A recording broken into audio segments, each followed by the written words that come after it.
Good morning बच्चों, good morning. Biology के online class में आपका स्वागत है। कोरोना के संक्रमण से बचने के लिए घर पे रहें, सुरक्षित रहें। 12th के बायोलॉजी को 5 यूनिट में बांटा गया है। अध्ययन में सुविधा के लिए बायोलॉजी का जो सिलेबस है 12th का, उसको 5 यूनिट में बांटा गया है, जिसमें पहला जो यूनिट है उस यूनिट का नाम है रिप्रोडक्शन। रिप्रोडक्शन इसको कहते हैं हिंदी में प्रजनन। रिप्रोडक्शन यानी प्रजनन। जीवों का यह एक विशिष्ट लक्षण है जिसके द्वारा कोई जीव एक निश्चित अवधि के बाद अपने जैसा संतान उत्पन्न करता है। इस रिप्रोडक्शन यूनिट का क्लास में आपको ऑब्जेक्टिव, शॉर्ट तथा लॉन्ग सभी प्रकार के क्वेश्चंस का प्रॉब्लम बता दिया गया था।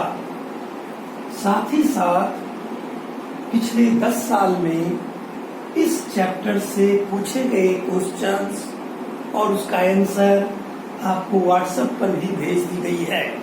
अगर उसमें कहीं प्रॉब्लम हो, कोई समझ में नहीं आ रहा है, तो आप व्हाट्सएप पे या मोबाइल से संपर्क कर अपने प्रॉब्लम को सॉल्व कर लेंगे, जिससे फाइनल एग्जाम में आपको इस चैप्टर से आने वाले क्वेश्चंस में किसी प्रकार की गड़बड़ी नहीं हो, कहीं कोई प्रॉब्लम नहीं हो।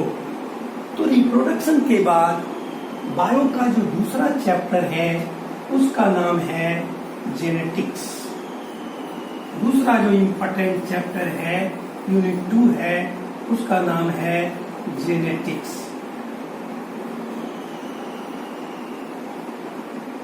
जेनेटिक्स जिसको कहते हैं अनुवांशिकी। यह भी बायो का एक इम्पोर्टेंट चैप्टर है, जिससे हर साल तरह तरह के क्वेश्चंस आते हैं।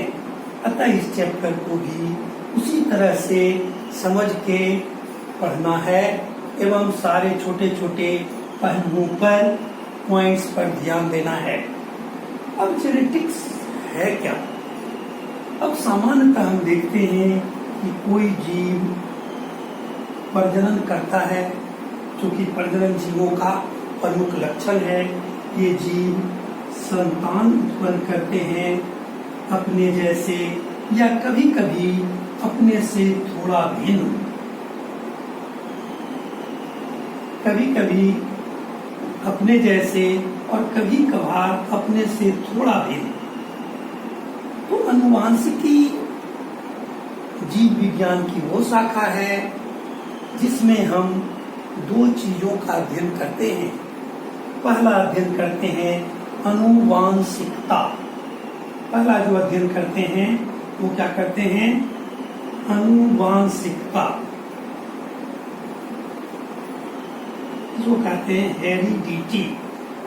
और दूसरा जो अध्ययन करते हैं उसका नाम है विभिन्नता, वेरिएशन।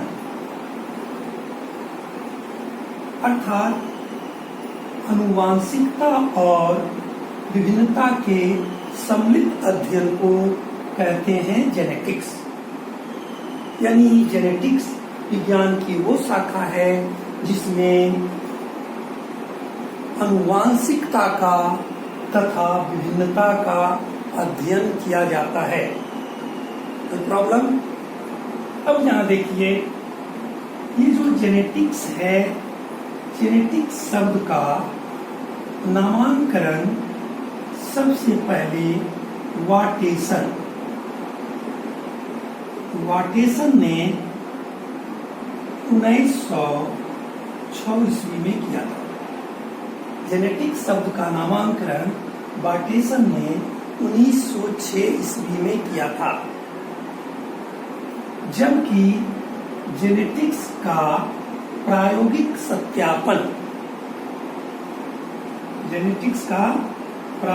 सत्यापन मेंडल नामक वैज्ञानिक ने किया।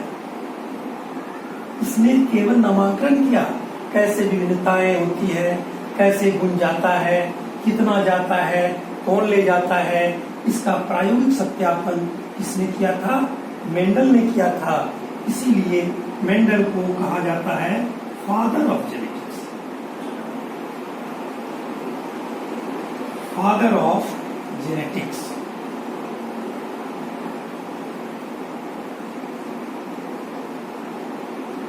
तो जेनेटिक्स जीव विज्ञान की वो शाखा है जिसमें आनुवांशिकता और विभिन्नता का अध्ययन किया जाता है।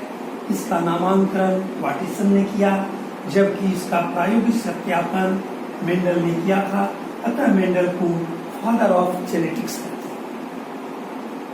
परंतु मेंडल के जो सिद्धांत थे, उसने अपने सिद्धांत का जिस समय वर्णन किया उस समय उसको मान्यता नहीं मिली थी। बाद में कुछ वैज्ञानिकों ने उसके सिद्धांत को सही पाया और बाद में उसे मान्यता मिली। दरअसल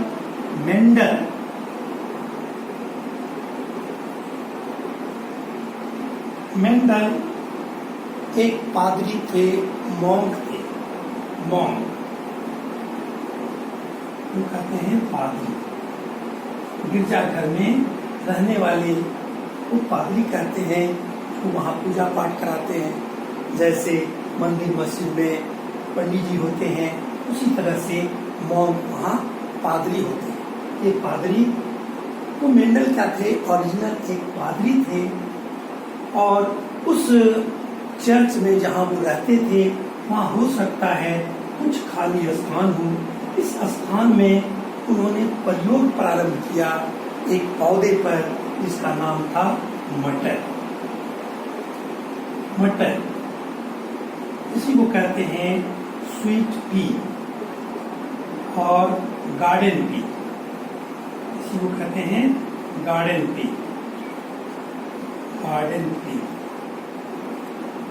पाइजम सिटाइवम।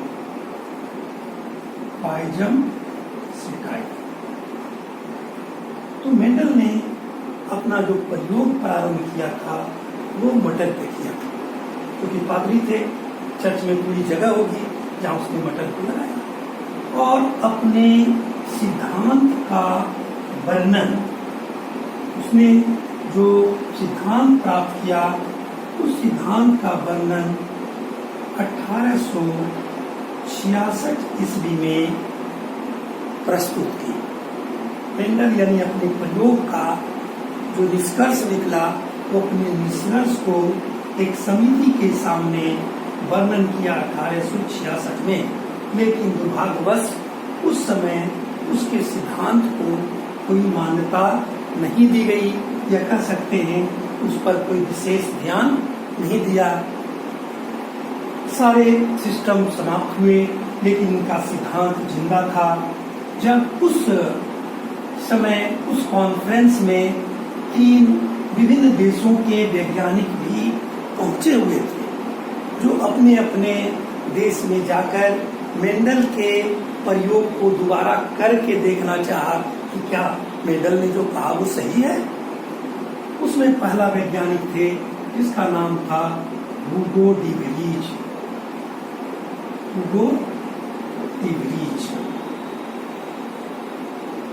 ये हॉलैंड के रहने वाले।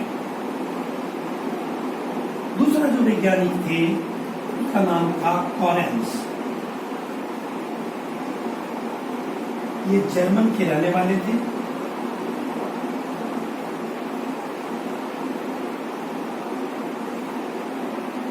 और तीसरा जो वैज्ञानिक थे वो था टेस्ला।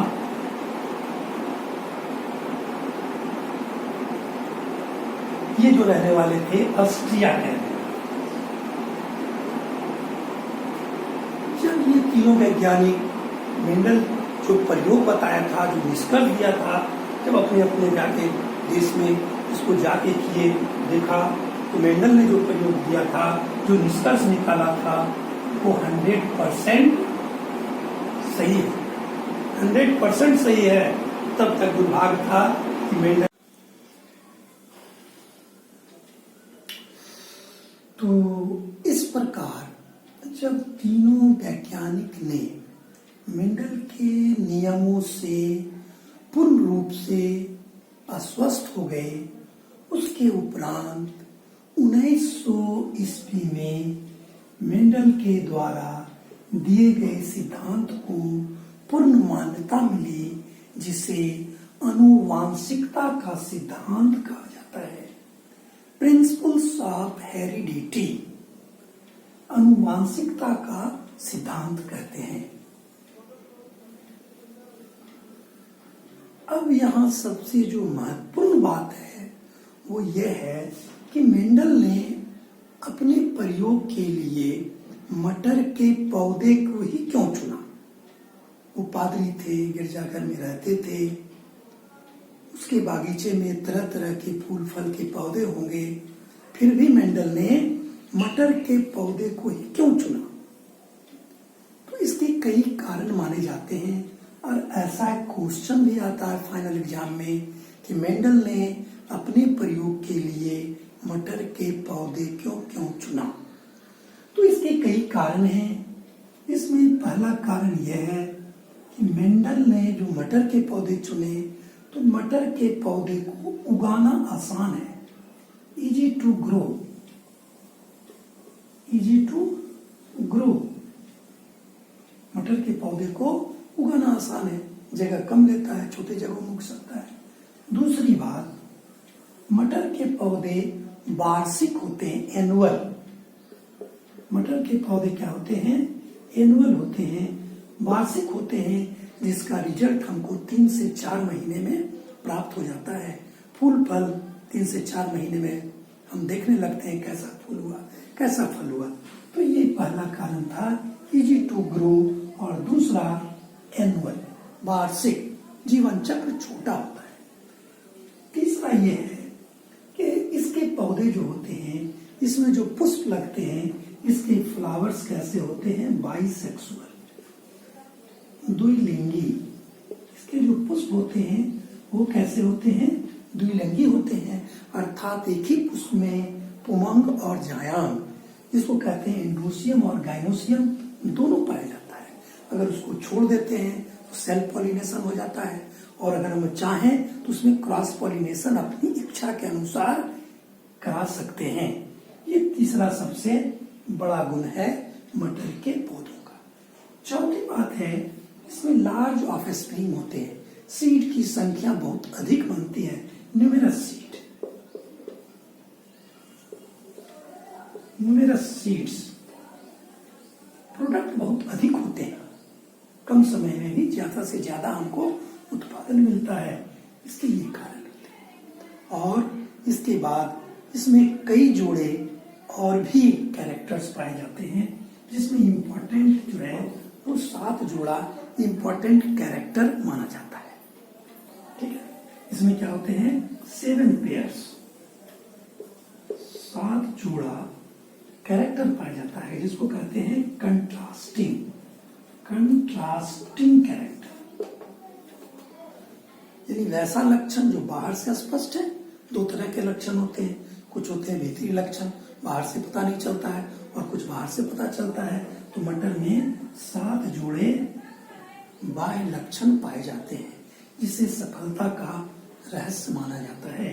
और साथ ही साथ इसके जो हाइब्रिड होते हैं, हाइब्रिड, हाइब्रिड कैसे होते हैं? फर्टाइल होते हैं, फर्टाइल।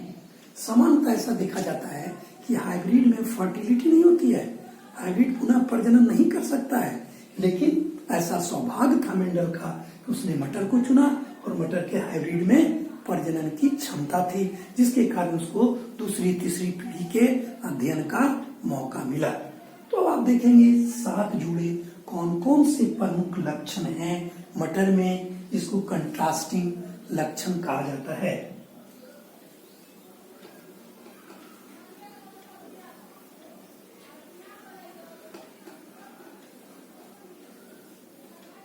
तो शुरू करते हैं हम उसके बाह्य लक्षण से। पहला जो लक्षण है वह है लेंथ, पौधे की लंबाई। अगर लंबाई के आधार पर मटर के पौधे को देखते हैं तो कुछ पौधे कैसे होते हैं, टॉल होते हैं। इसके विपरीत कुछ पौधे कैसे होते हैं, ड्वार्फ होते हैं। यानी कुछ पौधे लंबे होते हैं, कुछ पौधे नाटे होते हैं। दूर से ही देख सकते हैं कौन पौधा लंबा हुआ, कौन नाटा हुआ। दूसरी बात, जब पौधा विकसित होता है स्वाभाविक उसमें फूल लगेंगे। अब तो फूल की स्थिति, फूल लगते कहाँ है, इसको कहते हैं position of flower. Position of flower. तो पौधे में जो फूल लगने की स्थिति है वो भी बाई चांस 2 है। कुछ पौधे हैं जिसके एक्सिस में फूल लगता है, इसको कहते हैं कक्ष, एक्सिस। और कुछ ऐसे पौधे हैं जिसके शीर्ष पर फूल लगता है, यानी टर्मिनल। टर्मिनल, शीर्ष पर फूल लगते हैं। यानी फूल के दृष्टिकोण से भी आप बाहर से देख सकते हैं कि किस पौधे में कहाँ फूल लगा है। तो ये दूसरा कंट्रास्टिंग कैरेक्टर है। तीसरा, अगर देखा जाए कलर ऑफ फ्लावर, यानी पेटल का कलर। कलर किसका कलर, पेटल का। क्योंकि सेपल तो सामान्यतः सबका हरा होता है, तो कुछ पेटल जो होते हैं उसका कलर रेड है और कुछ जो है उसका कलर व्हाइट है। ये भी बाह्य लक्षण है। आप स्पष्ट रूप से देख सकते हैं किस पौधे का फूल लाल है, किस पौधे का फूल सफेद है। अब फूल के बाद स्वाभाविक है कि फल बनेंगे, तो फ्रूट होंगे, फल। फ्रूट का शेप देखेंगे आप। फल जो लगता है इसके फल को कहते हैं लेग्यूम और पोड। जैसा आप पढ़े होंगे शुष्क फल भी। तो इसमें जो फल लगते हैं, कुछ पौधे का जो फल है वो गोल होता है, राउंड, और कुछ का होता है चपटा, फ्लैट। एक जोड़ा कैरेक्टर ये हो गया। कुछ के फल गोल होंगे, कुछ के फल चपटे होंगे। अभी तो इसके पौधे नहीं मिलेंगे, लेकिन आप देखेंगे बाजारों में बिकता है जाड़े के मौसम में जो मटर, कुछ का गोल लगेगा, कुछ चपटा लगेगा। पांचवा, अब अगर इसको फल को हटाएंगे तो उससे बीज निकलेगा। तो इसमें आ जाएगी सीड का शेप। सीड का जो शेप आप देखेंगे, बीज की आकृति, ये था फल की आकृति, ये बीज की आकृति। कुछ का बीज गोल होते हैं, राउंड, और कुछ का जो बीज होते हैं चपटा होते हैं, ब्रिंकल। तो ब्रिंकल कहते हैं, फ्लैट कहते हैं। झुर्रीदार, ये गोल चिकना नहीं होते हैं, ये होते हैं रफ होते हैं, झुर्रीदार होते हैं। तो कुछ के गोल होते हैं और कुछ के ये कैसे होते हैं, ब्रिंकल होते हैं। अब अगर बीज में नहीं देखा जाए, सीड कोट। सीड कोट जिसको कहते हैं बीज कवच। प्रत्येक बीज के बाहर एक आवरण होती है, उस पतली आवरण का नाम है बीज कवच या सीड कोट। कुछ मटर आप देखेंगे जिसका बीज कवच कैसा है, पीला होता है, येलो। और कुछ जो होते हैं उसका बीज कवच कैसा होता है, ग्रीन होता है, ग्रीन। किसी भी किराना दुकान में आप मटर दोनों तरह का देख सकते हैं, पीला मटर, हरा मटर, कॉमनली ये कहलाता है। तो इसमें जो बीज के बाहर कवच है वो भी बाई चांस 2 प्रकार के हैं, स्पष्ट रूप से हम देख सकते हैं। और सातवां जो है वो कलर ऑफ कोटाइलेडन। अगर बीज कवच को हटाएंगे तो उसके भीतर आपको 2 बीज पत्र मिलेगा, जिसको कहते हैं कोटाइलेडॉन। बीज पत्र, कोटाइलेडॉन, हिंदी में इसी को कहते हैं बीज पत्र। अब चूंकि मटर एक डाइकोट है तो निश्चित इसके भीतर कितने होंगे, 2 बीज पत्र होंगे। अब अगर ट्राइकोटाइलिडन का भी कलर देखेंगे तो कुछ का आपको मिलेगा येलो मिलेगा और कुछ का कलर कैसा होगा, ग्रीन होगा। इस प्रकार मटर के पौधे में या कहिए मटर में 7 जोड़ा बाह्य लक्षण पाया जाता है, जिसके आधार पर हम आसानी से उसका वर्गीकरण कर सकते हैं और कैसे लक्षण एक पीढ़ी से दूसरी पीढ़ी में जा रहा है इसका भी अध्ययन आसानी से किया जा सकता है। तो ये था कॉजेज कि मेंडल ने अपने प्रयोग के लिए मटर के पौधे को चुना। अब इसका दूसरा जो पार्ट है मेंडल का, वो है एक्सपेरिमेंट ऑफ मेंडल, कि मेंडल ने अपना एक्सपेरिमेंट कैसे किया, किस तरह से किया, सफलता मिली। तो मेंडल का जो एक्सपेरिमेंट है वो कई स्टेजेज में बटे हुए हैं। सबसे पहले मेंडल ने किसी एक जोड़े लक्षण को लेके अपना प्रयोग प्रारंभ किया था, फिर उसके बाद 2 जोड़ा लक्षण, फिर 3 जोड़ा लक्षण। इसलिए मेंडल के जो प्रयोग है, एक्सपेरिमेंट ऑफ मेंडल है, उसको कई स्टेप में बांटा गया है या उसका अध्ययन कई स्टेप में की जाती है, जिसमें 2 स्टेप आपके लिए ज्यादा इंपॉर्टेंट है। जिसका पहला एक का नाम है मेंडल मोनोहाइब्रिड क्रॉस। पहला क्या है, मेंडल मोनोहाइब्रिड क्रॉस।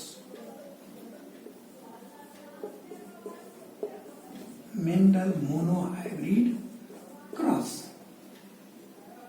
यह कई चीजें हैं। पहली बात है ये मोनो, मोनो मीन्स होता है 1, एक, 1। दूसरा क्रॉस कराना, यानी जो पॉलिनेशन होंगे इसमें क्रॉस होगा, पड़े होंगे। पॉलिनेशन 2 प्रकार का, एक सेल्फ पॉलिनेशन, दूसरा क्रॉस पॉलिनेशन। और ये जो पॉलिनेशन कराया गया है, चूंकि 2 विभिन्न जातियों के बीच कराई गई है, इसलिए इसको क्या कहेंगे, हाइब्रिड। तो ये कैसा क्रॉस हुआ, मोनोहाइब्रिड क्रॉस। ये मेंडल का पहला एक्सपेरिमेंट था, जो कहते हैं मेंडल का मोनोहाइब्रिड क्रॉस, मेंडल का एक संकरण। और हाइब्रिड आप जान रहे हैं कि जब 2 विभिन्न जातियों के बीच क्रॉस कराई जाती है उसको कहते हैं हाइब्रिडाइजेशन, उसे कहते हैं संकरण या हाइब्रिडाइजेशन। और मेंडल ने पहला व्यक्ति था, पहला विद्वान था, वैज्ञानिक थे, जिसने आर्टिफिशियल पॉलिनेशन कराई थी। इसके लिए आपसे क्वेश्चन आता है, व्हाट इज आर्टिफिशियल पॉलिनेशन या विपुंसन किसे कहते हैं। तो आगे इसमें पढ़ेंगे मेंडल का मोनोहाइब्रिड एक्सपेरिमेंट।